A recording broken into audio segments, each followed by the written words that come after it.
Good morning, and thanks for joining us here on Condo Solutions.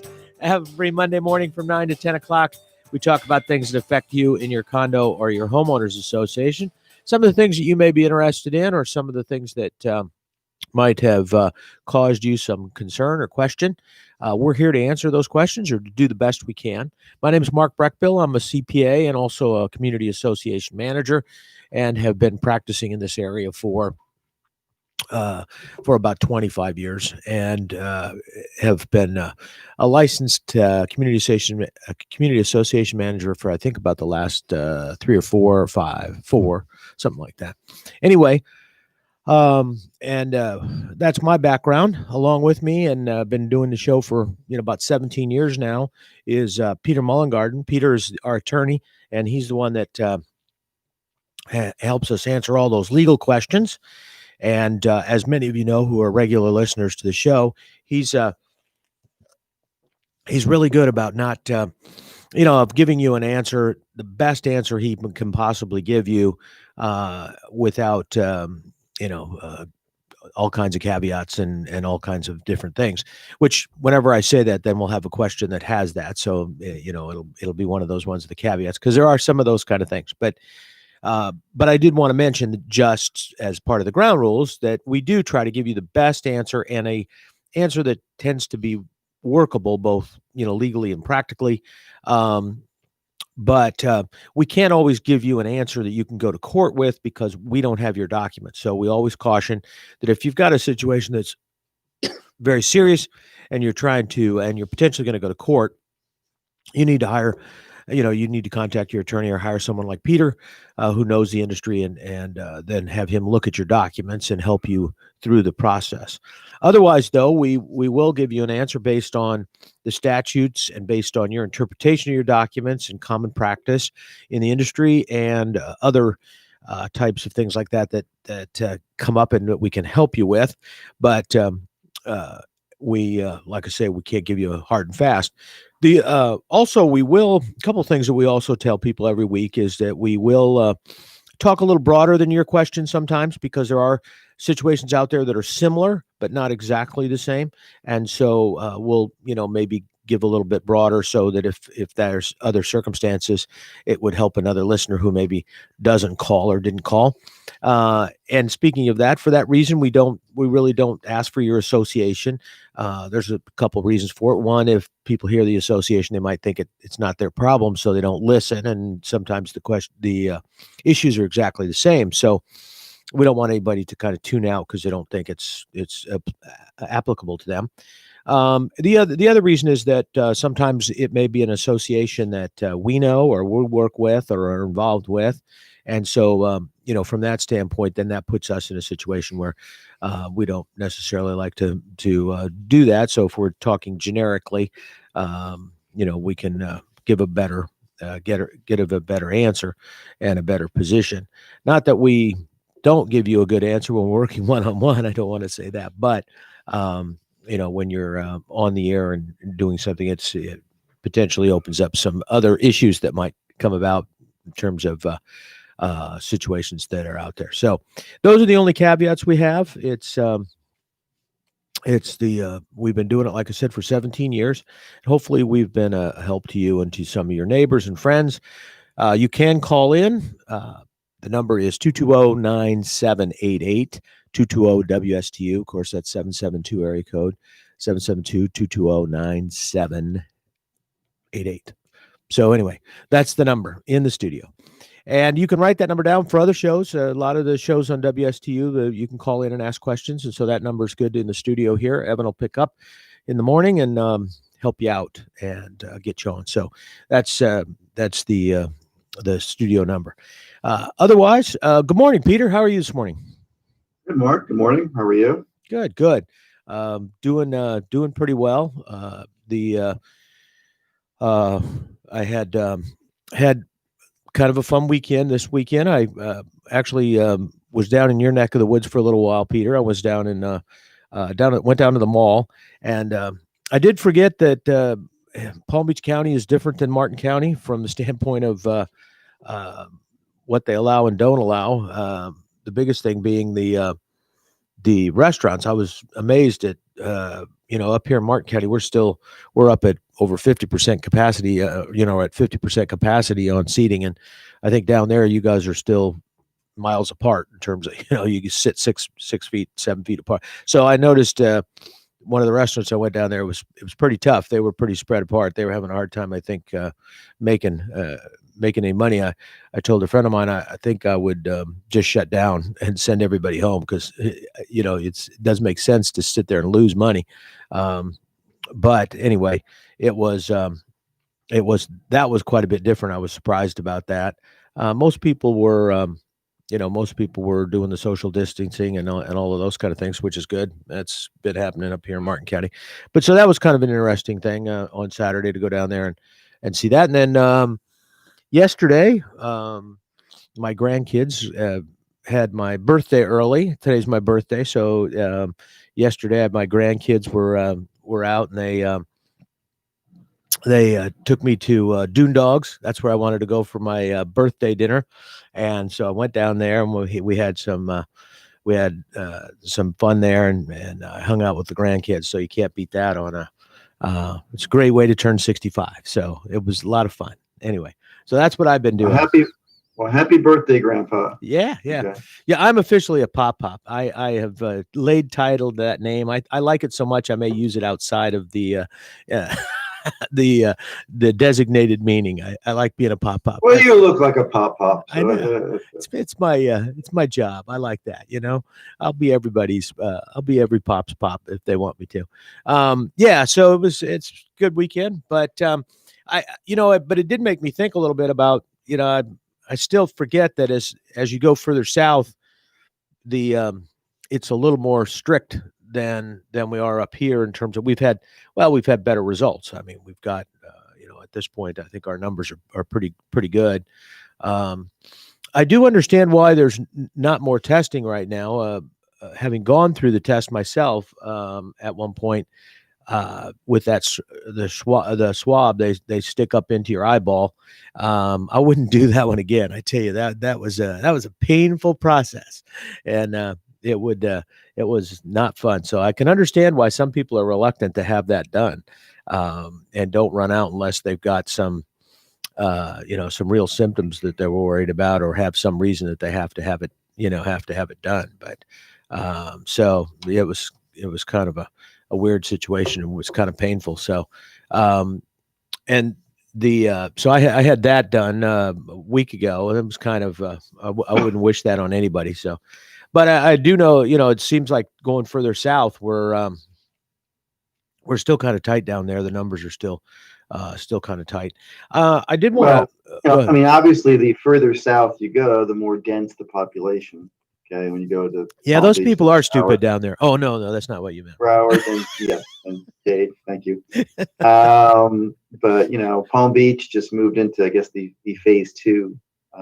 It's only been a week or two with the restaurants at 50%. But I don't go to restaurants because I don't feel comfortable, quite frankly, being in a restaurant, at least not indoors. But I went to pick up some food Saturday night at a restaurant at downtown by the Gardens, anyway, which is in the Palm Beach Gardens. And that place was just very busy. I mean, very busy. I mean, I guess the tables were somewhat apart, but I mean, from what I saw, every table was full. So, like everyone makes their own choices on this thing. But down here, we have the mask mandate. And I think Martin does too, right? I mean, no, I think it expired. I think it expired. There was some talk about extending it. I don't remember if they do or not. Ours is still in place, and again, the restaurants they don't have standalone bars open yet. There's been a debate about that. So, but anyway. Well, it's funny because I don't really. It doesn't make much difference to me what the requirements are per se, because I'm going to do what makes sense. I'm not and that's what everybody should do. You don't need the government to tell you what to do, but everybody should do what makes sense. And so, when I'm wandering around going into a place, I put my mask on. If I'm if I'm in a restaurant and I got to get up and go to the restroom or something like that, I'll put a mask on and go. but I will tell you this. This is one thing I found that's really kind of interesting, and you got to. It's not 100% unequivocal, but I have found that the places that you think are that people are afraid to go to are probably the absolute safest places to be, like restaurants and barbershops and hair salons. And I'll tell you, they are so worried about their own people getting sick, worried about their losing their reputation, and all of those kind of things that I feel in most, like I say, 99% of the restaurants I go to, and I'll eat there and I'll eat inside a lot of the times. I feel 100% safe. I mean, because they are not only doing what's the minimum, but most of them are doing way beyond the minimum, and more importantly, most of them are taking it seriously. They're not just paying lip service to it by washing rubbing a cloth across the table and saying I'm done. It's one of those kind of things. So you're right. It's what you got to be comfortable with. But I have found that, as you move around, people use a little common sense and the businesses take a little extra precaution. It does seem to be, working in those situations. But like I said, I do see why the numbers are down, because if you have to go through the test, it's not a fun process. I know they've got other ones supposedly, but they're relatively expensive. I know some of the ones they give in the hospital, they give you that swab one, but I know there are in the nursing homes, they were having them use there's a different test they were having them use, but that test is like $100 a test. And I know a friend of mine told me in the nursing homes, they were having them test twice a day, staff and residents. And at the nursing home that he was involved with, it was they were spending $96,000 a day on testing. I mean, that's just crazy expensive. I did hear that there is a rapid, well, you hear all sorts of things, but I heard that there is a rapid, relatively inexpensive test. I think it might be out already. And that might actually, really be good, in terms of it's supposed to be pretty accurate, quick, and not expensive, like $5 a test or something like that. Wow. So I think it's a company called, don't quote me on this. Well, I'm on the radio, so I guess I am quoted, but I think it was Abbott or something that might actually kind of change the game as far as testing goes. So not that we're a public health show. That's true. But that's what I heard. And again, you're right. I mean, we all do make choices, but for me, with the whole thing with the restaurants, it's not so much staff. It's just really everybody else that's in there. Okay. It's all the other customers. And again, just for me, it doesn't worth it risk wise being indoors with a bunch of people. But like I said, everyone makes their own choices. Yeah. And I don't really, again, we're going to have a debate about this, but I know we disagree on the whole government role and things. I don't really have a problem with government imposing some, mandates when it comes to public health. I mean, they've imposed seatbelt mandates for many, many, many years. I remember when that came out, people objected, to wearing a seatbelt. It's uncomfortable. I don't like it. It's confining. It's this, it's that. It's my freedom.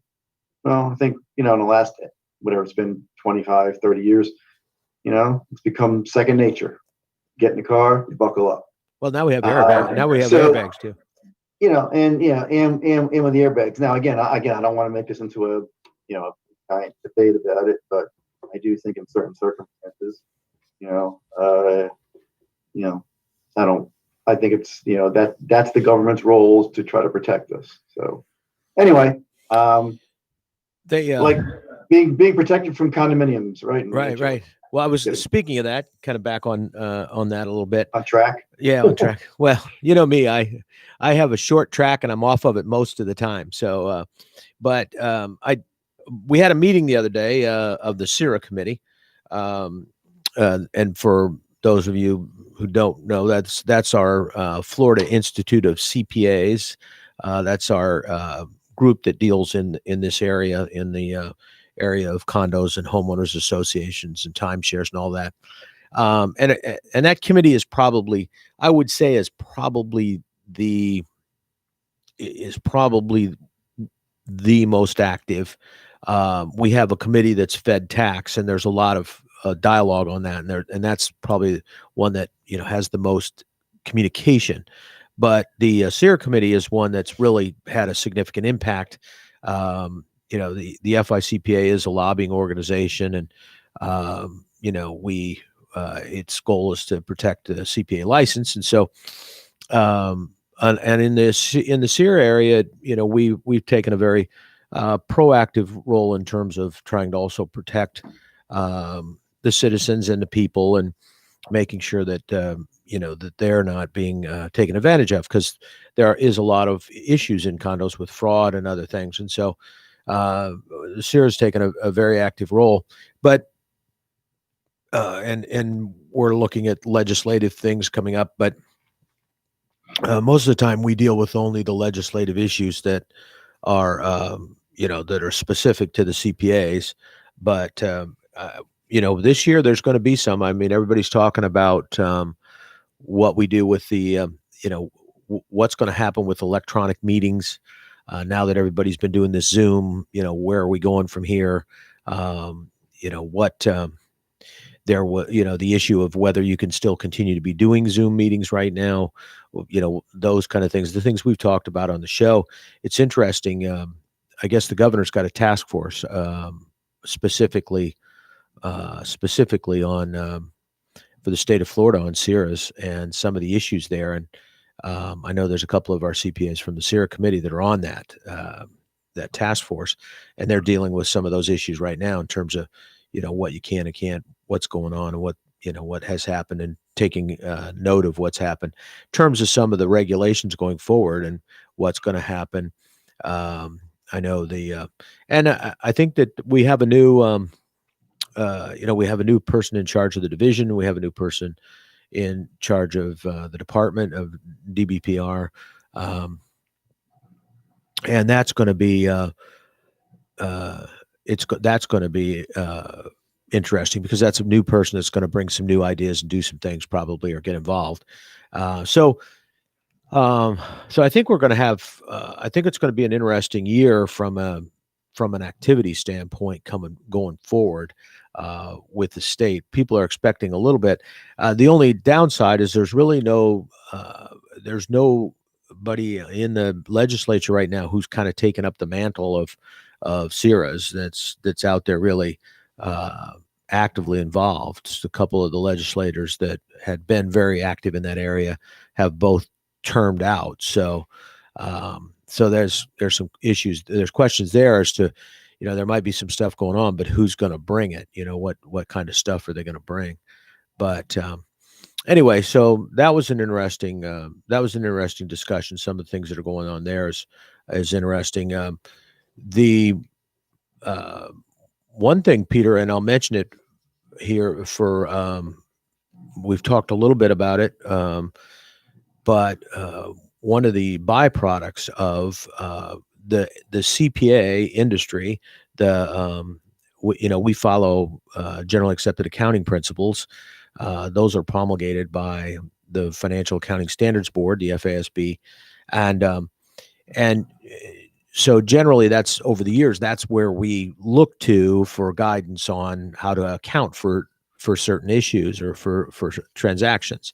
And in the past, most of that has been written down. It's you go up and you kind of look up an answer. It's one of those kind of things. It's not like being an attorney where you go up and you go in and you look up the law, and then you look at the law, and then you look at various case law maybe and see, okay, here's the law. How has it been interpreted? And is there any kind of interpretation that's, works for me that I want to use, and what's my support for that kind of thing? That's very professional. That's what we pay attorneys for. It's the ability to look at the law and see where its strengths and weaknesses are, and basically how it can be applied to help your client.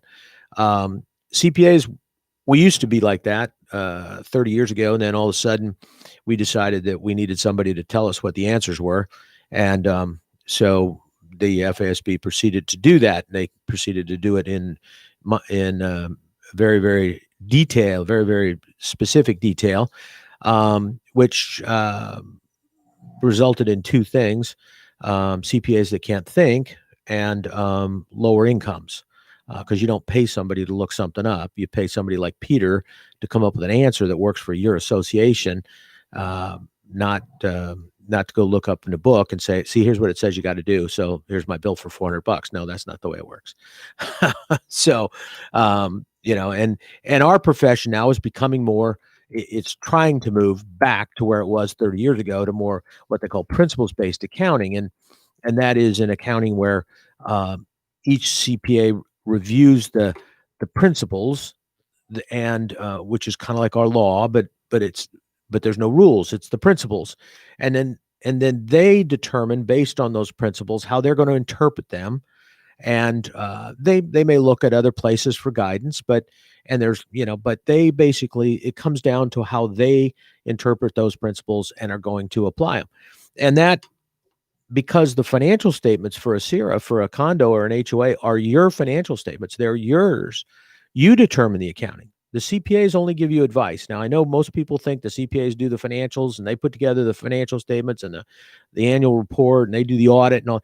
No, technically, all a CPA actually does is issue the report letter. That's all we do. We do all kinds of work, but it's to be able to issue that letter that says that, in our opinion, the financial statements are not materially wrong. Is basically what it says in a nutshell. And so it's your job as associations to determine what the accounting principles will be, what your association believes the accounting principles are, and then it's my job to see if I agree with you. And now, in the real world, the CPA determines, and that's what's happening. But what's happening there is in general, there's about three different methods that are being looked at, and I'm not going to get into them. I can tell you the method that I'm comfortable with in my principles, that I'm comfortable with, is the method that's very similar to the method that was being used previously. I think that pretty much that was on track, and I'm good with that. Unfortunately, for most CPAs, or for a lot of CPAs, they rely on a company that produces a set of audit work papers and other things, and they just kind of, I hate to say it, but they just kind of blindly use that material. And so that company has taken a different position. They've taken a position that, frankly, is a complete change to the way that the accounting was being done. And there are a number of CPAs right now that are using that, and are starting to convert their clients, convert their associations to this new method. And like I said, I don't agree with it. But here's why it's important. Under the method that I'm talking about, the method that some of these CPAs are using, that's coming out of PPC, your revenue that you get, the money that you collect on the reserve side, that you collect for your reserves, is not going to show up in your reserve fund balance. It's not going to show up where you're used to seeing it. It's not going to show up on the income statement. It's not going to show there until you actually spend the money. So if you are collecting $300,000 in reserve assessments a year, and you only did, $10,000 or $15,000 worth of work this year, your income statement's only going to show $15,000 worth of income. You're going to say, well, what happened to the other $285,000? Well, it's somewhere else. It's on the balance sheet, which you've never looked at in your life. Most people have never looked at the balance sheet. I know business owners that have never looked at the balance sheet. So it's going to go on the balance sheet where most of your residents aren't ever going to see it. They're not going to know that it's there. It's going to be buried. You can read a footnote, but if you look at your financial statements, it's not going to be there. So that's a problem from an education standpoint. But what's a bigger problem is that right now, the legislature and the laws relative to audits are based on your assessments, based on your total revenue. And that revenue is going to change. So significantly. So in the example that I gave, your revenue would be down $285,000 from what your assessments were, because all that revenue is not going to be recognized. And the statute relative to whether you have to have an audit or not, or a review, is based on those revenue numbers, not based on assessments. So just so that you know, you know, you may not have to have an audit. You may not have to have a review, depending upon what your CPA is recommending. If you're using that same method right now under state statute, you're not required to have an audit. And you might not be, you might not have to do that. So you may want to look at that. I mean, I'm in favor of those kind of things when an association needs it, but there's other times that associations don't need that kind of, uh, they don't need that. They may not need that level of work. So especially if it's going from a review to an audit, that additional amount may not be worthwhile in an association that's professionally managed and that type of thing. So anyway, I'm just throwing that out there. It's something that you might want to look at, because a lot of associations now are looking at signing their engagement letters and getting ready, and they're this isn't necessarily the year to just sign it and send it back in. You may want to look at, see, okay, how are you, or how am I as an association, or how are you as a CPA firm determining revenue? And if you're using the deferred revenue model, which puts it on the balance sheet, then I want to know why I need to have an audit done. And definitely why I need to have an audit done in season, for example, because if I'm not required to have it, I might still have the work done, but I might have it done in the summer when I can get a discount or something. So look at that, because at this point, the CPA firms, because of the position that many of them have taken, now don't have the leverage to say, well, you're required by law to have it. You're not. So make them give you a reason why you should do it then. If, so that it's not just a case of lining their pocket. But anyway, again, I'm just kind of giving kind of a devil's advocate type thing, but that is the position many CPAs are taking. That's the way many of them are doing it around here. And if that's the case, it'll be a completely different situation for you looking at your financials, and it may affect you legally. And that's one of the issues that I'm sure will probably come up in the legislative session. But it's for you right now, when it comes into this season, you may look at whether or not you want to, you want to have an audit or not. And again, keep in mind that you always had the option of waiving that audit, of not having it done, but it required a vote of the members. This is a legal thing. It doesn't require a vote of the members now if you're under the threshold level. So if you're under the revenue levels, doesn't require, it's on automatic. You may be dropping down into the compilation area, or you may be even drop down to the point that you don't have to, you don't have to record or don't have to have anything done other than a financial report. That also could be true if you have a special assessment this year. If you have a special assessment this year, and that pushes you into an area that you have to have an audit, it may not, because it may be that a portion of that special assessment is deferred until the money's spent. So if you did a special assessment, you got some revenue in this year, and you started a project and you did some of it, but you didn't do all of it, well, the part that's deferred is not part of your revenues for purposes of the calculation. So again, it may not force you to have an audit if you've had a review all the time. You may still be able to have a review because of the way that it's being accounted for. So those are some things that I just throw out there that to be aware of. I know it's technical. I end up dealing on that all the time, but it is something that you probably need to be aware of. It should have been a problem. It should have been something you were aware of this last year, but they delayed the implementation of this revenue recognition. They delayed it a year as a result of the COVID. Now, we were already in the middle of the audit season, so I think some firms already applied it. I know we were applying it because we didn't know it was going to be deferred until, like April, and the end of March or April, and by then we're halfway through the season. So, in fact, for some of it, I think the final pronouncement didn't come out until June or something like that. So, anyway, it is a situation where you might want to look at that and take a look and see what you think. Other than that, Peter, I know that was kind of our main thrust, was some of the legislative issues and some of the things that are coming up, particularly as it relates to electronic issues. A lot of concern about what's going to happen from an electronic standpoint, with voting, with meetings, with security, with all kinds of things, because now we've got this, we've got this whole situation that's changed the way some companies are doing, some of the associations are doing business, and may also change it going forward. There was a discussion at the last legislative session.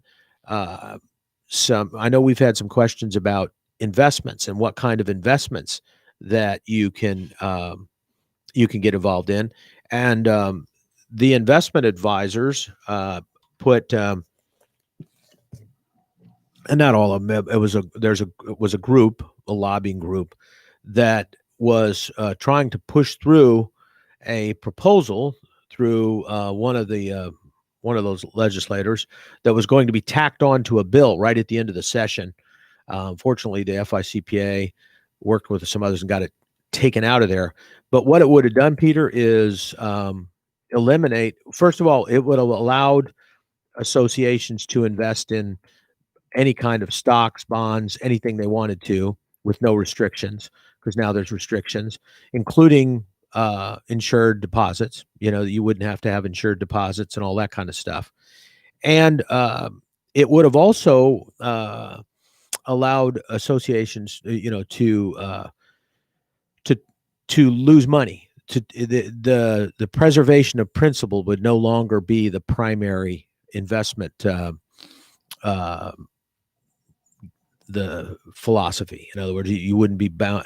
Right now, your investments are supposed to be ones that are, where the goal is preserving principal, and it would have loosened it up so that the association could try to make income from their investments, and that got shot down.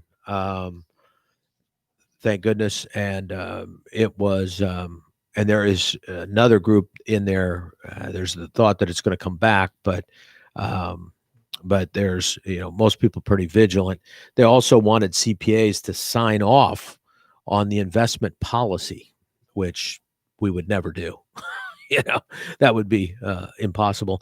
And the other thing is, they wanted us to.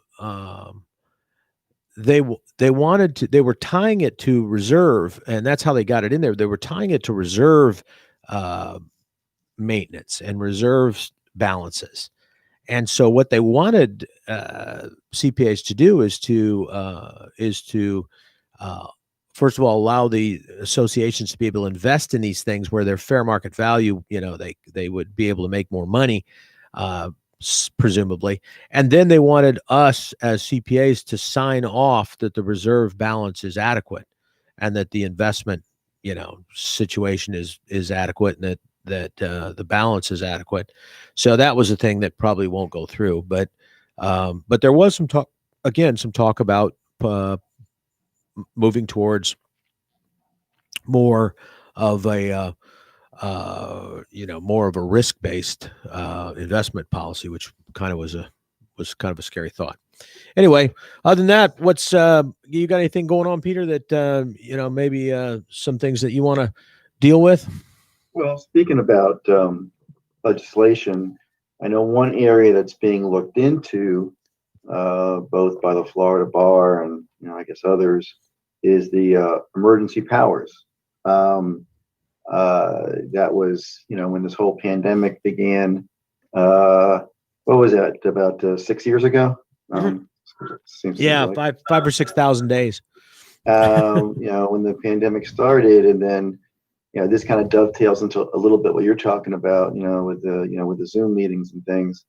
And associations on their own started, closing down clubhouses and fitness centers and things like that, and the emergency powers that were in the 718, 720, 719, weren't that clear. Did they apply to this situation, or only to like a hurricane or a fire or flood situation? So there's been some work to try to clarify the applicability of the emergency powers to a situation that we're going through now, or something else that may be similar. that might not be addressed. So that's being looked into. I think they're looking into some other things like under the hurricane shutter provision, the hurricane protection provision. Again, that's not really pandemic related, but it is, again, it's kind of like, it's in the same category of Emergency. emergencies and protecting the property and the owners. So those things, I think the legislature, and I don't know if anyone, these changes haven't been, I believe they haven't been written yet or sponsored, like you said. I don't know, who's going to sponsor them or what the final language will be. So that's going to, I think, come up in the next session. As far as what's going on, you're right. There still are issues regarding, the Zoom meetings, the voting. As far as attendance at these meetings through Zoom, is that sufficient per statute? Whereas the statute says, every owner has a right to attend meetings and to speak. Sometimes on the Zoom type thing with a large association, that's difficult. Yeah. If not impossible. So, I mean, again, I think many associations are still working through these issues because there is no playbook, and are the things they're doing even right now, legal, not legal?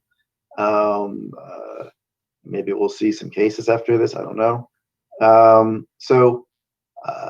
We'll see. We'll see how these things are. Because sometimes laws are reactive rather than proactive, right? Mm-hmm. So we're going to, I think, see some reactive statute changes, maybe regulation changes.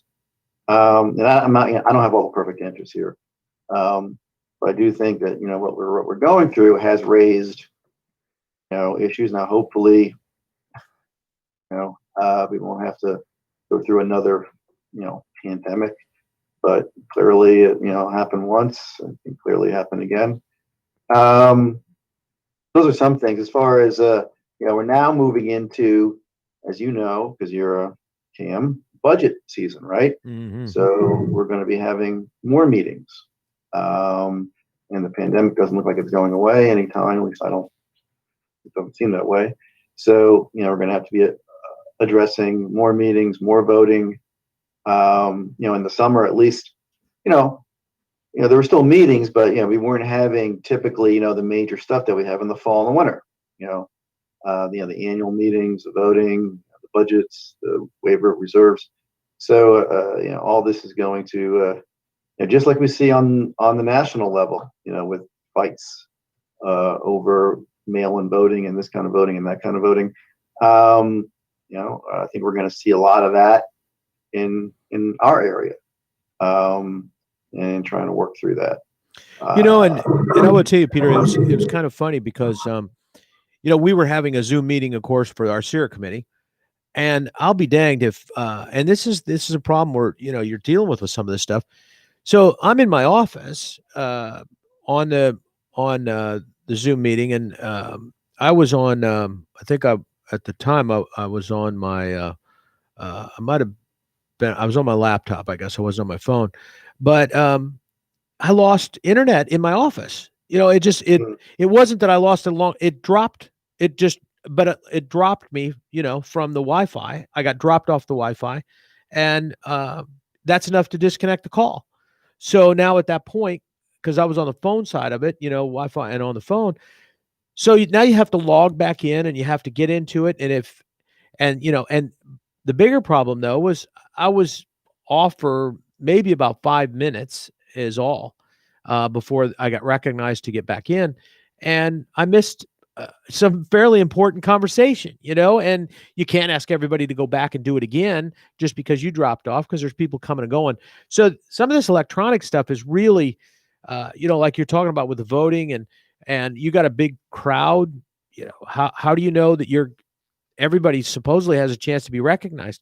How do you know that the person that's monitoring it, because you have to monitor it, otherwise you'll get hacked? How do you know that person's actually recognizing you if you're raising your hand? And enough of this technology is new enough, people don't always know if they're doing it right, And so it's going to be an interesting process to see where they come out on this. What about where the meeting is to be held? If it's all electronic, what if the moderator is out of New Jersey or something? Is that is that going to count as a legitimate meeting? Um, it's just I think it's just kind of funny because and by phone number you don't know where they're at because a lot of people around here have New York, New Jersey, Connecticut cell phone numbers because they used to live there. So it pops up as a Connecticut number, but they're, here in town or they're in Connecticut. You don't know. So I don't know. There's a whole lot of those things. And then people are talking about what if you've got handicaps? What if you, have hearing issues or sight issues and things like that? How are you able to participate if there's not an in-person meeting that you can attend? I think it's going to be challenging. The flip side of it is the meetings have been much more efficient, and I know a lot of people like that. I mean, we had blocked off the moderator of our meeting because this is normally an all-day meeting. Had blocked off from 9 o'clock until 3 o'clock. We were done by 11:30. There's no way you can make a Zoom meeting go that long. I don't think it's possible.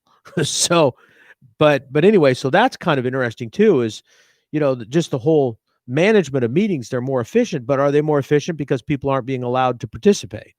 That's the issue. No, I agree. I think it's very challenging. And I do think, especially with the larger associations, it does restrict either access or participation or both. Not everyone's too savvy with the computers, right? Right. And even though it seems real, not everyone even has a computer or a laptop or a desktop to even do it. I know, shocking, but they don't. And they can still call in, right? Because you usually can, do, like, Right. as you said, do both. But yeah, I don't know. I mean, I think it'll be interesting to see. Not much of a really legal analysis, but right now it'll be interesting to see how this shakes out. Again, as we move into the heart of the heart of meeting season, so to speak. I mean, today is the last day of summer, I believe. I think it's the autumnal equinox. Yes. I think it's tonight, I believe, or today. I think it's the longest day of the year, isn't it? Is that some other time? Well, any day with you is the longest day. And that's what I'm saying. My birthday is the longest day of the year. Yeah. So, but we have to suffer through that. Yeah, that's right. Happy birthday again, by the way. Thank you. So, no, I mean, again, I don't have any brilliant answers to this. I mean, I don't think the division's going to come out with any emergency regs or something. They tried that during the emergency powers, remember? And then they did it. And then right. Then they reneged on it. And they rescinded it. So they were kind of all over the place a little bit. So there's people questioning whether their authority even to, issue those positions back then. So we'll see. I tell you, Peter, I think you're going to see, though, a lot of Zoom. I think you're going to see maybe some in-person voting. I know that there was a meeting that was last week where this one association, they had an election. They allowed people, to vote electronically.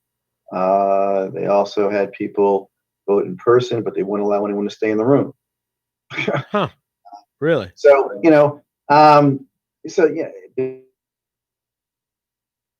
because of because of the COVID thing. So we'll see. I don't know. That's interesting. One of the things I think is going to come up, Peter, and I mentioned this at the meeting that I was on, and I think it's a good time for us in the industry to push this, even though some of our listeners may disagree. For years now, the CPAs and I think a large portion of the attorneys have been arguing that the laws relative to condos, HOAs, and co-ops should be more consistent. Should be the same, basically. And maybe if there's any adjustment, it's done at a rulemaking area, and that HOA should fall under the state from under the division from a rulemaking standpoint, so that some of these things don't have to be litigated, so that we don't have to junk the courts up with a lot of issues that shouldn't be in the courts. And the big stumbling block on that has always been the money. The division doesn't want to, they don't want to handle it because they don't have the personnel unless they get more money, And right now, what's the fee? Is it $4 a unit for condos? What's the Yes. Yeah, $4 a unit. And of course, for HOAs, it wouldn't even take anywhere near that. In fact, the condo associations would probably get a reduction if you pulled all the HOAs in it. You could probably, but here's the thing. The budget is horrible this year from a state standpoint. They're getting killed. The numbers are, first blush, the numbers aren't quite as bad as they thought they were going to be, but they're still bad.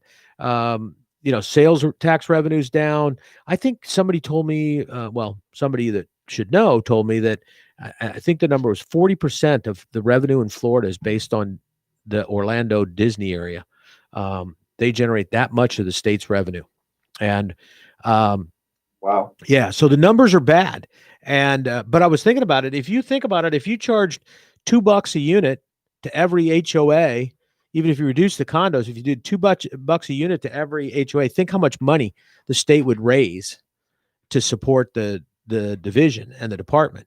And of course, that's all the same thing. And the DBPR is the biggest government portion of the government in the state. So it would be a big number. And I'm not one that's big on regulation, but I think in this area there's some logic behind making this easier for people, particularly the process of getting it under so that all this stuff doesn't have to go to court. That you can come up with some sort of arbitration or whatever the case may be. So anyway, well, looks like Evan's packing up and getting ready to go home. No, it looks like it's about time to call it quits, Peter. But I did want to mention one thing. Most of you know that Ruth Bader Ginsburg passed away. Of course, politically, I'm not on the same plane as her, but I wished I was intellectually on the same plane as her. She was a genius in the law. You don't have to agree with somebody to respect how strong and intelligent she was in the court and what an impact she's had on the implementation of our Constitution. And so I think we all lost somebody important when she passed. But anyway, just mention that. And hopefully all of you will join us again next Monday right here on WSTU Digital 1450. We are Martin County's Heritage Station.